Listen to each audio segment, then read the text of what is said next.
Bonjour, bonsoir et bienvenue dans ce 64e épisode de Kiss My Ace, le podcast de jeux blancs, où l'on va revenir sur cette folle semaine tennistique, enfin une semaine de 500 pour les plus gros tournois. Donc chez les hommes, nous étions à Barcelone et à Munich. Chez les femmes, nous étions à Stuttgart et à Rouen. Donc voilà, on va débriefer cette semaine entre guillemets, entre grosses guillemets de transition qui nous emmène vers Madrid qui commence ce mardi pour les femmes, ce mercredi pour les hommes. Bien sûr, pour faire ce débrief, je ne serai pas tout seul. Je serai accompagné de Thomas. Comment ça va, Thomas? Eh bien, salut Auguste, salut tout le monde. Là, j'espère que vous vous êtes régalé ce dimanche avec le superbe match et la superbe victoire d'Arthur Fils. Mais donc sinon, Roland Garros approche, donc je ne peux être que content vis-à-vis Ah, de bon. cette saison. C'est sûr qu'il reste encore quelques tournois majeurs avant Roland, mais en soi, Ouais, mais tout pour Roland Garros. Tout pour Roland les Garros. qualifications de Roland Garros commencent d'ici un petit mois, donc c'est Mm. sûr que on commence à sentir le beau temps et le soleil parisien, même si on passera avant on part Madrid et Rome. Mais bon, avant tout ça, on va voir ce qui s'est passé cette semaine. Et donc nous sommes pas à deux, nous sommes trois aujourd'hui avec Alice. Comment ça va, Alice? Bon, écoute, ça va super bien. Comment ne pas aller bien après un tel week-end? Oui, c'est vrai qu'on est content de faire un peu cocorico là. Il a fait très beau à Barcelone et c'est vraiment génial de retrouver Arthur Fils et on va en reparler, j'imagine. Bien sûr, on va même commencer par ça, parce que effectivement, là, le printemps se lance très très bien, le soleil revient un peu partout, et surtout en France, on a notre beau rayon pardon, de soleil Arthur Fils, qui a gagné le tournoi de Barcelone. Alors, pourtant, ça commençait mal, hein, parce qu'au premier tour contre Terence Atman, il a dû sauver deux balles de match qui étaient bien malmenées. Enfin, Atman avait pris le premier set et ensuite, il y a eu deux balles de match dans le troisième, avec un tie-break très serré. Mais comme à Miami contre Tommy Paul, Arthur Fils réussit à sauver ses balles de match, à remporter le tie-break et ensuite à rouler sur le tournoi en battant Nakashima, Musetti, Rodar et Rublev en finale. Donc une super victoire qui le fait redevenir numéro un français hein, et 25e mondial, là où il doit être, hein, tout simplement, à sa place. On va pas perdre plus de temps que ça. Thomas, je te lance tout de suite, notamment sur la finale contre Rublev, où on a vu un Arthur Fils en mode bulldozer, à part ou à la fin, il y a une petite frayeur, mais en soi, sur l'ensemble de la finale, il n'y a pas eu grand-chose à jeter. Vas-y, déballe ce que tu as à dire sur Fils, sur sa finale, et si tu veux, plus globalement, sur son tournoi. Bah, déjà, ce qui est très positif, c'est que c'est quand même le troisième ATP 500 du français. Hmm. Ça monte déjà. J'ai vu une stat qui est passée. C'est vraiment en termes de palmarès, il côtoie les Monfils, les Tsonga, donc les meilleurs joueurs français. Hein. Ils n'ont pas à gagner plus de 3 ATP 500 et qu'il fasse ça déjà à seulement 21 ans, ça montre vraiment qu'il y a un sacré potentiel à exploiter. C'est un joueur qui en plus est fait pour la terre battue. On l'a vu vraiment là avec cette maestria à Barcelone. Alcaraz n'était pas là et je pense que on aurait tous considéré ça comme une contre-performance que Fils n'aille pas chercher le tournoi finalement, tellement là il se présente comme, je sais pas, un top 10 voire un top 5 sur terre battue, hein. Je pense il faut dire les termes. Il a juste un coup droit qui est phénoménal, hein. C'est peut-être le coup droit le plus lourd du circuit, pas le plus puissant, mais le plus lourd. Il y a une lourdeur de balle qui est vraiment terrifiante. Il envoie il balade une fois qu'il en fait il est sur son coup droit, bah, c'est soit le point, soit le point suivant, il termine quoi. On a bien vu la finale contre Roublev. Pourtant, Roublev est quand même réputé pour son coup droit. Bah, il s'est fait balader tout le match. Il s'est fait balader tout le match. Il était obligé de couper. Il était obligé de passer sous la balle. Et dès qu'il passait sous la balle, le nombre de séquences dans lesquelles Arthur Fils s'est retrouvé à finir le point avec un coup droit souvent croisé, bah, ça a été un nombre incalculable de fois. Et battre Roublev, battre Moussetti, bon Moussetti encore, c'était un Moussetti en reprise, donc ça reste tout relatif. Mais battre un Roublev quand même si ce n'est plus le grand Roublev, ça reste quand même une valeur sûre, hein, c'est quand même top 15, top 10. Roublev, surtout sur terre battue, il a quand même eu de bons résultats, il a remporté Madrid, voilà, il a battu Nadal sur terre battue, Et puis, c'est quand même pas n'importe et qui. Monte Carlo aussi, hein. Monte Carlo, Voilà, ouais, Monte il nous a Carlo parlé aussi, sur donc son. voilà. Au final, c'est ces deux Masters 1000 sur terre battue. Donc au final, gagner ce mec-là à Barcelone, bah voilà, ça montre juste que voilà, pour moi, Arthur Fils, c'est top 10 après Roland Garros. Je l'avais déjà dit, bon, j'espère que je ne perdrai pas mes cheveux pour cette stat, mais sauf grosse contre-performance ou mauvais tirage à Roland. Voilà, là déjà il y a Madrid et Rome, il faut qu'il aille encore chercher des points. Il a quasiment rien à défendre. Là, il faut au moins aller chercher des quarts de finale, voire des demi sur chaque Masters 1000.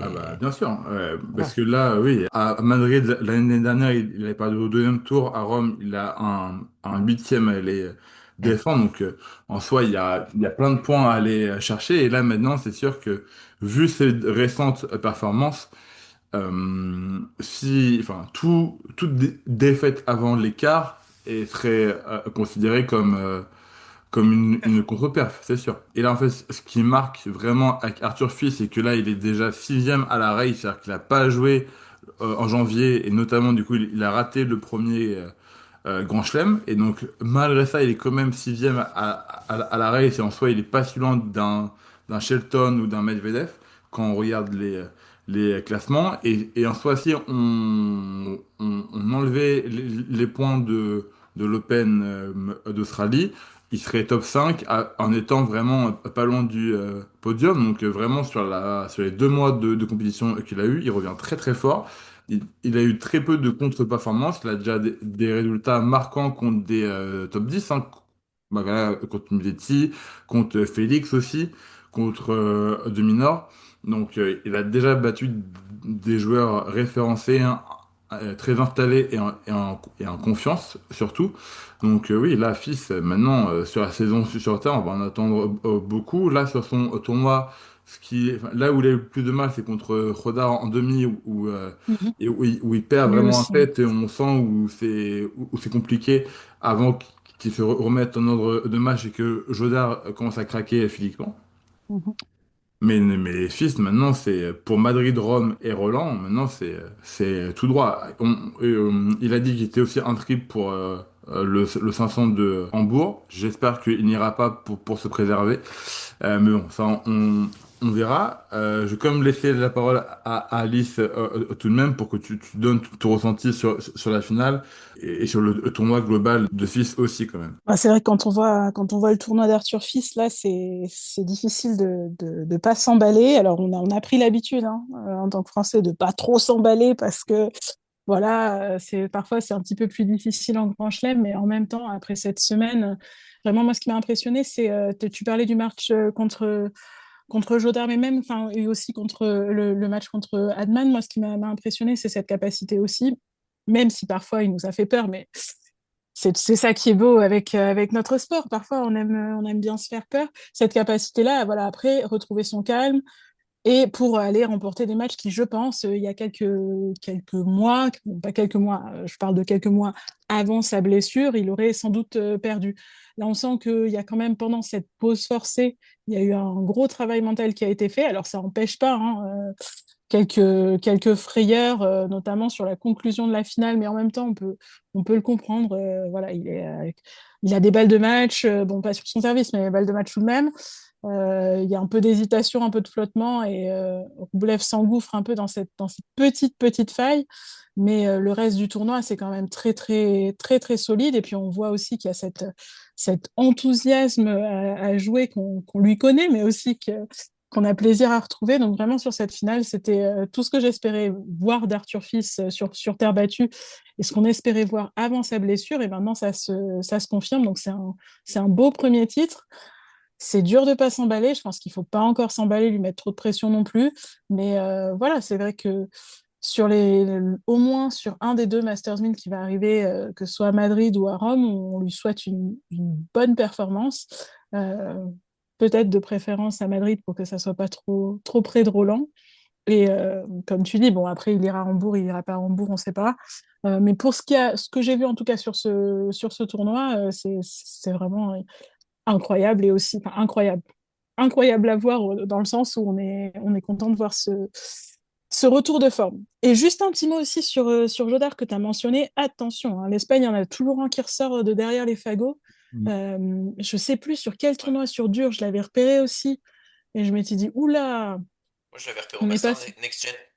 Voilà, oui, oui, oui, tout à fait. Voilà, oui, C'est ça. il avait détruit toute la concurrence et on se disait déjà, Ouais, ah oui. Ah oui, ça va être dangereux. Et Mm. d'ailleurs, je crois que c'est Carlos Alcaraz, on l'a interrogé dessus, parce que du coup, Mm. comme il était forfait, l'a interrogé sur son compatriote et il a dit, oulala, méfiat.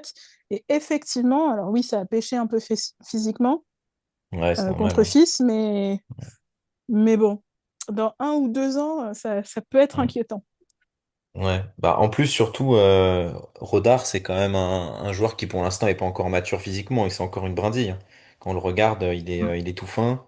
Il a pas la caisse physique d'un Arthur Fils qui en plus a perdu du poids justement pour être encore plus physique sur la défense, pour éviter justement de trop perdre justement dans des rallyes interminables et pour finir le point le plus vite possible. Et sur le match en vrai ça se joue au physique, hein. Avait vraiment, Oui, bien moi j'ai sûr. trouvé vraiment très solide, hein. Ouais. Sur les deux, un 7,5 il était au contact, hein. Il était vraiment au contact sur Ah terre battue. bah, même plus, hein. Il a pris le premier set et surtout sur Ouais, la demi contre Fils, à chaque fois que Fils avait une balle de break, Joda servait le feu et était ultra solide, très très clutch. Et donc c'est fort. Et malgré ses problèmes, enfin ses problèmes, son manque de physique, on va dire, ou de musculature, là à 19 ans, il est déjà 42e mondial. Il va continuer à monter. Je pense que on va dire que le top 30 devrait pas tarder à tomber d'ici la fin de l'été. Donc c'est sûr que l'Espagne tient encore une nouvelle pépite, hein. Encore une. C'est celui oui, qui a gagné le plus de places cette semaine. Bon, forcément, avec sa belle perf Mm. à Barcelone, mais 13 places, ouais, il est 42e là maintenant. Ouais. Donc, hmm, ouais, il a pris beaucoup d'assurance. attention. Bah, C'est- pour rebondir là-dessus, pour continuer à parler d'Arthur Fils, vu qu'on parlait du service, moi je trouve vraiment qu'il a encore un axe de progression énorme, hein, Arthur Fils au service. Sur les stats avancées, je crois qu'il est que 25e en termes de service. Pareil en termes de retour, service-retour, on sait que c'est quand même les compartiments du jeu maintenant les plus importants dans le tennis moderne. On vit et on meurt par son service et par son retour, justement vu le ralentissement des surfaces, etc. Et aussi vu la méta aussi actuelle avec les balles. Fils a intérêt encore à pouvoir progresser, donc d'où l'ajout de Goran Ivanisevic, je pense, dans sa boxe en tant qu'entraîneur. Mais autant dans le jeu, là déjà, on sent que le coup droit, c'est un coup droit, moi je dirais top 5 top 10. Le revers a beaucoup progressé aussi. Mais dans le service retour, moi il m'a fait peur à certains moments quand même. Là, le jeu où il se fait débreak par Roublev, il lâche un vilain jeu de service. Mm. Ça, contre Alcaraz, Sinner, Zverev et compagnie, ça passera pas le jour J. Mm. Ça, il a intérêt s'il veut vraiment venir côtoyer le top 5. Top 10, je pense qu'il a déjà le niveau, honnêtement. Mais ça, c'est qu'une question de temps, de points, voilà, Mm. de De tournoi. maths. Mais le top 5, je suis pas sûr, je suis pas encore Mm. convaincu par ça, en vrai. Hmm. Mm. Oui, Bah, C'est je ça qui pense que tu as pêche. tout à fait raison. Et Mm. pour revenir sur l'association coach-joueur, c'est vrai que cette association, Goran Ivanisevic et Arthur Fils, je suis complètement fan, Ah ouais, fan. complètement conquise. Pareil. Donc, mm. j'espère que ça va durer, mais bon, vu la bonne humeur qui régnait après la balle de match, je me dis que c'est parti pour une belle aventure. Ouais, bah, j'ai fait aussi parce que je trouve que ça fait longtemps qu'un joueur français n'avait pas eu un coach aussi bon et avec une renommée Dora. aussi forte que Goran quand même. Donc je suis vraiment très content pour notre meilleur espoir. On va dire qu'il est un aussi grand coach et que ça clique tout de suite. Et pour revenir sur son service retour, alors, sur le jeu précis que tu mentionnes, Thomas, je pense qu'il y a une part mentale. Je crois Oui, il y a le stress, bien sûr. je pense qu'il l'a dit aussi en conf post-match où il a dit qu'il pensait trop au score et au titre plutôt que à refaire son jeu. Parce qu'en soi, jusqu'à 6-2, 5-2, il marche sur Rublev et le service retour ne pose pas plus problème que Oui, ça. parce qu'il lui Et marche dessus. et sur les retours, je pense que c'est pas tant un problème comme un Péricard peut avoir je sais pas, Oh oui. de vraiment Oui. relance. C'est que je pense qu'il veut faire le point trop vite. Il veut souvent faire soit retour gagnant ou en deux trois frappes, il veut finir le point, alors que parfois il pourrait juste faire jouer. Et donc je pense que c'est plus un problème euh, d'intention de jeu où il peut avoir tendance à voir finir le point trop vite, mais en même temps, vu son style de jeu, c'est pas une tactique si bête que ça, plutôt qu'un vrai problème tactique. Je pense Ah, de mon point de vue. Je suis d'accord, moi je vais nuancer mon propos. Le retour, en fait, c'est surtout qu'il a une stratégie très agressive. C'est un joueur Mm, qui décide volontairement de prendre l'échange à Mm, son compte et donc d'être tout à fait. agressif, ce qui va mener donc à beaucoup de retours gagnants ou de retours très agressifs, mais aussi beaucoup de fautes directes. On l'a vu à certains moments, mm, ça pouvait un petit peu pêcher là-dessus, mais oui, ça fait partie de son jeu, je pense. Et je pense que c'est la bonne stratégie à adopter, notamment contre Alcaraz ou Sinner. On sait que cette stratégie agressive, ça fonctionne, donc c'est bien qu'il joue dans ce sens-là. Surtout vu sa marge à l'échange contre certains joueurs, notamment contre Rublev. Mais par contre, pour son service, moi, ce qui m'inquiète, c'est encore son pourcentage de première balle. C'est encore trop faible. mm. Ok, contre des joueurs de ce niveau-là, il n'a pas besoin. Comme Sinner, hein, d'ailleurs, Sinner, il n'a pas un très bon pourcentage de première balle, souvent dans certains matchs. Mais il arrive à gagner tout le monde parce que dans sa supériorité dans le retour et dans l'échange est juste monumentale.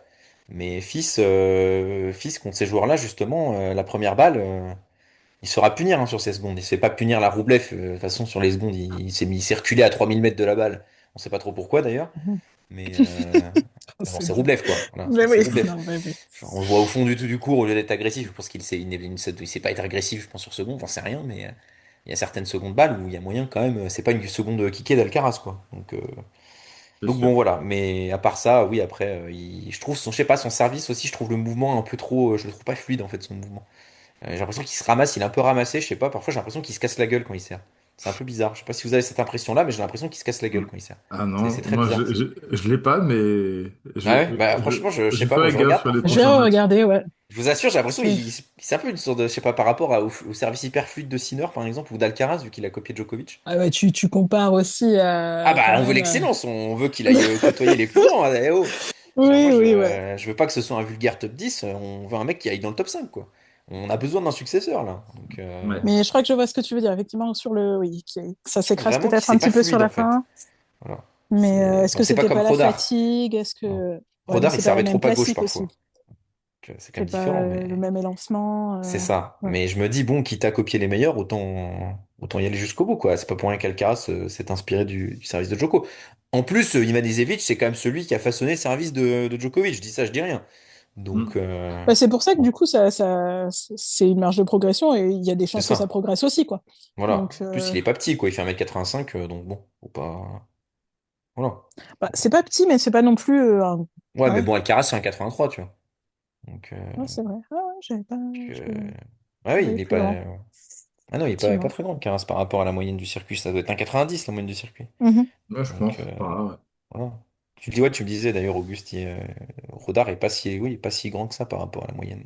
Bah, en Donc fait, bon. je crois qu'il a 1,91, donc Ouais, pour l'instant, très après, il va peut-être grand. grandir encore, mais.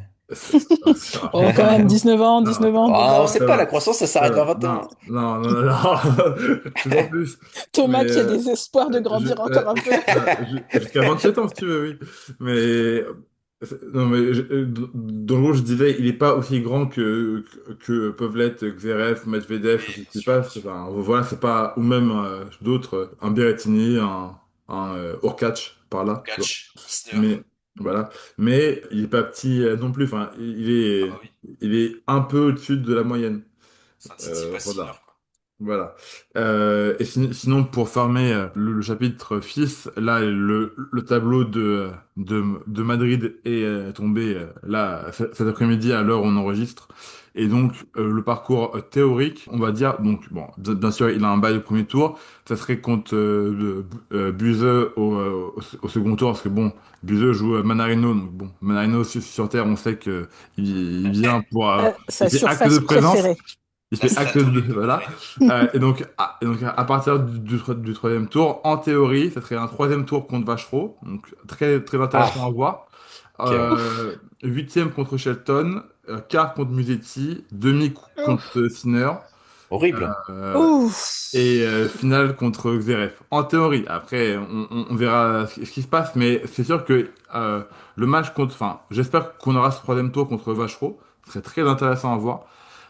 Et après, il y a un enchaînement Vachereau, Shelton et Musetti qui peuvent être pas mal. Si c'est pas Musetti, ça peut être Lejka aussi, qui a fait finale à Madrid l'année dernière, il me semble, contre Rude. Mhm. Oui, Je vais vérifier, putain. mais je suis quasiment sûr de ça. Tac, tac, tac, tac, hop, finale. Mhm. Ah non, c'est pas à C'était il y a Madrid alors. 200. Bah, attends, hop. pourquoi je l'ai pas. Ah non, c'est demi-finale. Il a fait, c'est pas finale. Excusez-moi, demi-finale il y a 2 ans. Excusez-moi, je me suis juste trompé d'un an, mais c'était le Madrid trompe-l'œil. Avec la finale Rublev-Félix, mais où tout le monde s'était blessé, où, Ah oui, voilà. Ouais, terrible. voilà, c'est ça. Terrible C'était ce un tour, Master hein. 1000 qui s'était transformé en 250 Oui, de toute à façon, la Madrid, fin. hein, Voilà. c'est nul, hein. Avec, bon, bref, on va pas revenir sur ça, mais en tout Non, cas, vous êtes rude Ah ouais, moi sur je suis très Casper Ruud en plus, oui, ouais, pour le coup. ouais. Bah, Rude, Et tenant. il a intérêt à bien jouer Ruud, parce que Ouais. là, le nombre de Bah, points à défendre, bah, c'est Ouais, non, handicapant, hein. mais là, je pense qu'il y a une il petite en a descente. 1000. Ouais. Il en a 1000 et Rude, je vais prendre sa partie de tableau. Bon, ça va. Il a du coup Mundar ou Shevchenko au deuxième tour, ça devrait le faire. Un Fokina après.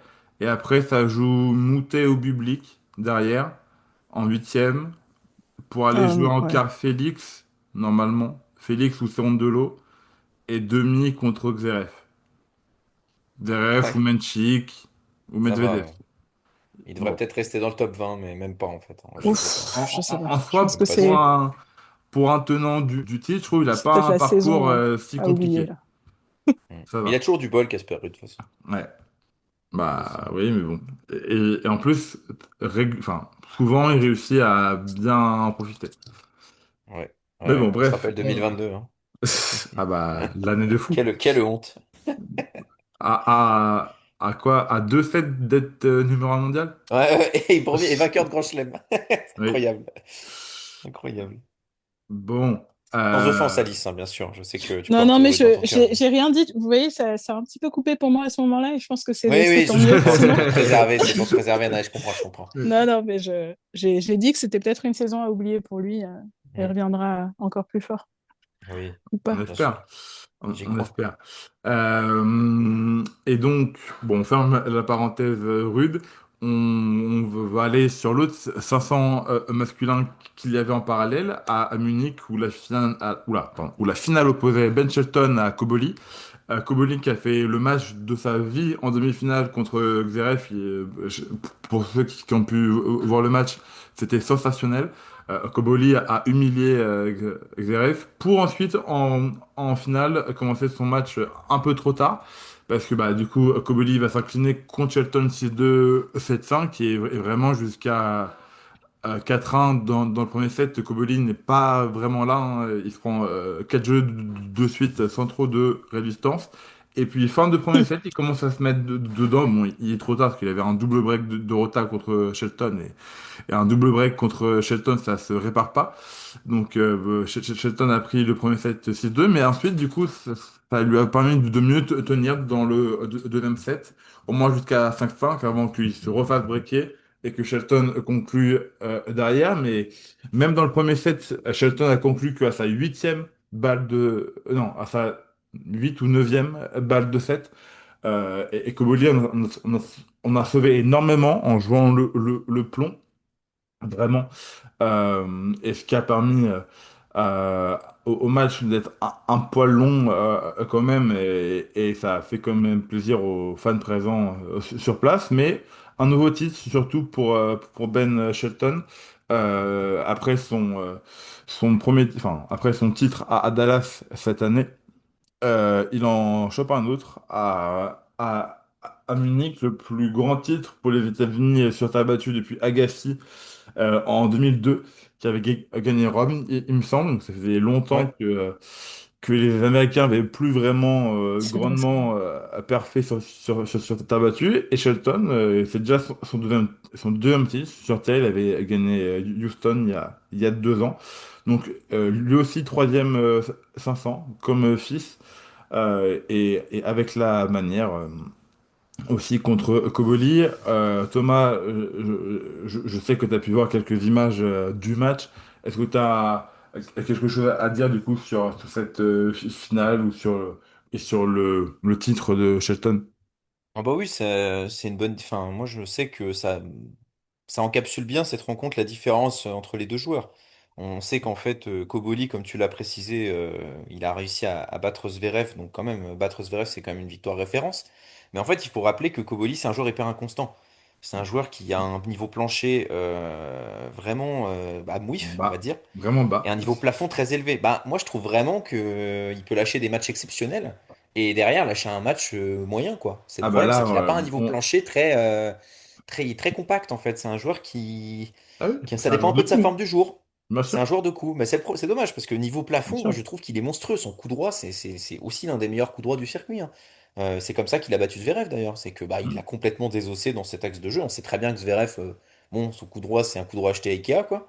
Donc c'est sûr que c'est plus difficile. Mais là, ce qui s'est joué, ça a montré la différence, c'est au niveau du service. Shelton a conservé son service comme il sait bien le faire, pourtant sur terre battue, hein, il faut le préciser. Après, Munich, c'est quand même en altitude, donc le rebond aide quand même beaucoup et a beaucoup aidé Shelton à conserver ce service, là où Koboli a été sous pression en permanence. Et finalement, sous pression, il a craqué, il a fait beaucoup de doubles fautes. Et il n'a pas pu compenser dans l'échange, là où justement c'est sa plus grande force. Shelton a réussi à bien jouer avec son coup droit, à pas se faire enfermer dans une diagonale revers qui aurait pu être un petit peu embêtante pour lui, même à bien résister sur certaines séquences. Et donc à partir de là, c'est logique finalement. Il y a une classe d'écart, il y a une constance qui est quand même différente chez ces deux joueurs. Au niveau du service, on sait que c'est un coup hyper important maintenant, donc voilà, pour Shelton, ça ne peut être que de bon augure pour Madrid, hein, qui reproduit. Enfin, c'est pas les mêmes conditions, mais il y a quand même des conditions de jeu très similaires. Un rebond extrêmement haut, mais une surface quand même relativement rapide qui avantage beaucoup les serveurs. mm, Donc, c'est pas pour rien que Zverev a gagné 2 fois le tournoi de Madrid. Bon, Zverev, c'est quand même un bon joueur de terre, mais Nadal, par exemple, n'a jamais eu un service exceptionnel, beaucoup d'effets, mais pas un service très puissant. Et il l'a gagné que 5 fois, ou 6 fois, excusez du peu. mm, Mais il l'a pas gagné 11 fois comme à Monte-Carlo ou à Rome, par exemple. bien sûr. Donc à voir. Mais en tout cas, ça encapsule bien les dynamiques de ces deux joueurs. Mm, Koboli, il faudrait qu'il arrive à lisser son niveau. Et mm. Shelton, on en attend beaucoup pour Madrid, bien sûr, mais aussi pour Romé Roland, hein. C'est un joueur qui a le potentiel pour être top 5. Donc, qui l'est d'ailleurs, mais qui pourra encore confirmer son statut. Oui, Voilà. bah de toute manière, et ça se ressent au classement. Shelton, du coup, est repassé numéro 5 mondial et réégale Mm, son meilleur classement.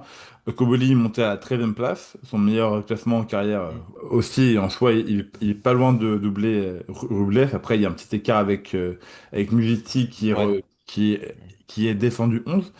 Euh, mais voilà, enfin, ça se sent. Et pour revenir sur Koboli, là, comme on l'a vu, il fait un super tournoi à Munich. Il met 3 et 3 à Zverev sans grande difficulté, alors qu'il y a une semaine, il se prend lui-même 3 et 3 contre Blox à Ouais. Monte-Carlo. Mhm. Enfin, Ouais, voilà. bref. Ouais. C'est ce que je voulais euh, dire. Mm. et même si on prend sur l'ensemble de la saison, il a très mal commencé, avec plusieurs défaite au premier tour, et puis boum, d'un coup, il prend le 500 à Acapulco. Alors, certes, avec un tableau plus simple, on va dire, mais il peut vraiment passer de prendre trois quatre firsts ou des défaites au deuxième tour à aller prendre un titre comme ça. Et c'est vrai, c'est un peu ça qui est frustrant avec ce joueur, c'est que quand il est dedans, ça peut vraiment être un genre de piège traquenard pour à peu près tout le monde, mais ça peut aussi être la très bonne perf pour beaucoup de gens sur le circuit et qui sont un peu moins bien classés que lui. Et voilà, et puis sinon, pour revenir sur le jeu, sur la finale, bah, il y a pas grand-chose à dire parce que dans le premier set, Koboli se réveille beaucoup trop tard, mais sur la fin, a pu miser sur son combo service coup droit quand même pour aller gratter quelques jeux et quelques points à Shelton. Et après, ça se rééquilibre avec un duel de gros serveurs jusqu'au moment où Shelton break et peut finir, même si il termine pas tout de suite, hein. Il a fallu plusieurs balles de match pour que Shelton puisse conclure en 2 sets. Mais voilà, dans le jeu, ça n'a pas été non plus une grande finale. Contrairement à Stuttgart, donc là chez les femmes, au WTA 500, où Rybakina a battu Muchova 7-5, 6-1. Alors on a failli avoir une belle raclée parce que Rybakina menait 5-2 hein, au premier set, donc ça a Mhm. vraiment pu aller beaucoup plus vite, mais elle s'est un peu relâchée fin du premier, ce qui a permis à Muchova de revenir, mais dès que Rybakina a enclenché la seconde, il n'y avait pas trop de débat à faire. Euh, euh, Alice, toi qui as pu voir quelques moments du match, tu confirmes que Rybakina a été un peu toute seule sur cette finale et a malmené cette pauvre Mourova. Ouais, c'était assez impressionnant à voir parce que bon, encore une fois, hein, Mokova sur terre battue, elle est pas manche hein, quand même. Donc finaliste à Roland, voilà. Mais c'est vrai que bon, Rybakina, elle a eu, c'est un peu étrange en même temps le parcours qu'elle a eu à Stuttgart parce que bah, d'un côté, on sait elle est vraiment performante sur terre battue. Elle a gagné Strasbourg l'an dernier. Bon, pas dans les mêmes conditions parce que voilà, Stuttgart, c'est quand même fermé. Mais voilà, il y a eu un moment, notamment, moi, le match que j'ai pas vraiment compris, c'est contre Leila Fernandez, où elle se retrouve embarquée, enfin, donc c'était le match, le quart de finale, où elle se retrouve embarquée dans une situation impossible. Elle a deux balles de match à sauver. Et bon, on sent quand même que c'est la numéro 2 mondiale, qu'elle a déjà gagné à Stuttgart, donc elle a ses marques et elle arrive quand même à retourner la situation, mais elle était vraiment franchement mal embarquée. Alors, je pense que peut-être qu'elle a retenu certaines de ses leçons au niveau de son parcours pour en finale. Certes, il y a eu cette petite hésitation, comme tu dis, 5-2, tu te dis, bon, bah, elle est en rythme croisière et elle se fait quand même rattraper. Mais après, sur le deuxième set, elle lui marche dessus complètement. Et voilà, je crois qu'elle avait à cœur de ne pas s'embarquer encore une fois dans un troisième set qui, alors, autant contre Leila Fernandez, qui peut s'en mordre les doigts. Vraiment, elle a eu deux balles de match, elle aurait pu faire le coup de la semaine. Mais là, bon, Rybakina contre Morova, elle s'est dit qu'elle ne voulait pas reproduire les erreurs de son quart de finale et ça s'est vu 6-1. C'est quand même assez. Enfin, juste, ouais, une heure et quart, je crois, une heure et quart de Ouais, à match, peine, ça hein. a été quand même à peine, ouais. Donc ça s'est passé assez rapidement. Voilà, bon, elle avait déjà gagné hein, en 2024, mais Ouais. Et puis enfin, l'année dernière, elle n'y était pas allée. oui, Ouais. c'est vrai, Donc elle n'y était pas allée. Donc c'est voilà. presque comme si elle avait jamais perdu depuis 2 ans. Oui, voilà. Mais Même bon, si, bah, voilà. Sur ses deux dernières participations à Stuttgart, elle a gagné les deux. Donc, voilà. voilà. Donc c'est clean quand même, c'est assez Voilà, propre. Et très puis, clean. Ça lui fait deux Porsche dans le garage aussi. Sauf je que sais pas comment ça rentre, deux Porsche dans un ah garage. bah bon, après je pense que vu ce qu'elle a gagné sur le circuit, je me fais pas de soucis pour elle pour avoir un garage assez grand pour accueillir deux Porsche chez elle. Euh, mais là cette année, contrairement à la première fois, elle a eu le permis entre-temps, donc elle a pu conduire un peu Oui, enfin, elle a pu c'est vrai, t'as faire les raison. 5 mètres sur le terrain pour aller là où il y a les bandeaux des sponsors, pour faire la belle photo. Donc voilà, elle repart avec une belle Porsche jaune. Contrairement à Sabalenka, qui elle a fait 4 finales sans en gagner aucune et qui cherche encore à gagner sa Porsche. C'est le running gag qu'elle a très souvent sur le circuit. Mais c'est Et vrai c'est que vrai que oui, Sabalenka et Stuttgart, c'est vraiment euh, une chaque terrible fois, histoire, quoi. euh, de fou. Et je pense, même si c'est pas un grand chelem ou un master 1000, je pense que vraiment c'est un des tournois qu'elle a le plus gagné. Et qu'elle finira bien par gagner un jour, mais c'est vrai que pour le moment, ce tournoi se refuse à elle. Mais sinon, pour revenir plus sérieusement, je vais arriver sur Rybakina, vraiment, son service a été impérial. Je crois que ça s'est vérifié qu'une fois sur le match, Ouais. mais sinon, c'était phénoménal. Un service de grande classe. Et puis, dès qu'elle pouvait, retour très agressif en avançant, et Mokrova n'a pas pu faire grand-chose sur ces deux secteurs de jeu. Alors que dès que l'échange s'installait un petit peu plus, ça pouvait tourner un peu plus en faveur de la Tchèque, mais sinon, Rebekina était vraiment un niveau au-dessus sur la finale. C'était vraiment fou. Ouais. Et puis on le sait, enfin on le sait aussi, mais clairement c'est une de ses prétendantes à Roland. Alors il y a beaucoup de prétendantes à Roland, mais là ça reste quand même assez lentement mais sûrement. Rybakina, je la vois plutôt bien me figurer. Et puis c'est un de ces tournois dont elle a dit hein, qu'elle voulait mettre à son tableau de chasse. Donc bon, enfin, comme tout le monde, tu vas me dire, mais Ouais. Et puis, bon, bah là, on va la voir à Madrid, puis Rome, puis Roland, bien sûr, normalement. Et c'est sûr que là, donc, 13e titre en carrière, le deuxième de la saison, et elle s'installe clairement comme la vraie numéro 2 mondiale derrière Sabalenka qui a à tout prix. Sinon, et donc là, bien sûr, maintenant, partout où elle passe, elle fait office de favori selon s'il y a Sabalenka ou pas. Donc là, tout le monde sera à Madrid, donc ça devrait donner un joli tournoi. Euh, et ce que je trouve vraiment très fort avec Rybakina, mais comme depuis longtemps, c'est son sang-froid, hein, parce que même, enfin, par exemple, si on reprend son quart de finale contre Fernandez, jamais ce match, elle doit gagner, hein.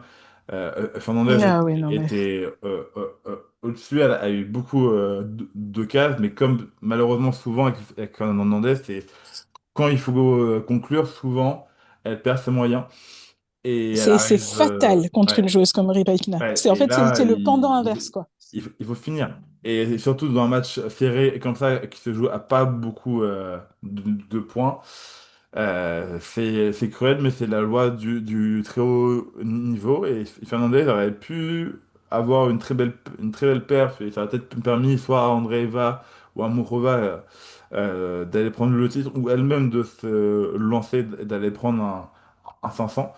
Mais après, une fois que c'est passé, Rybakina a roulé sur la fin de son tournoi, parce que malgré ce match de 3 heures, contre Andreeva, Rybakina, elle l'a terminé aussi, et Mukrova a pas fait long feu, donc elle a vraiment marché sur ce tournoi, donc vraiment top pour la numéro 2 mondiale, qui creuse encore l'écart avec Swiatek.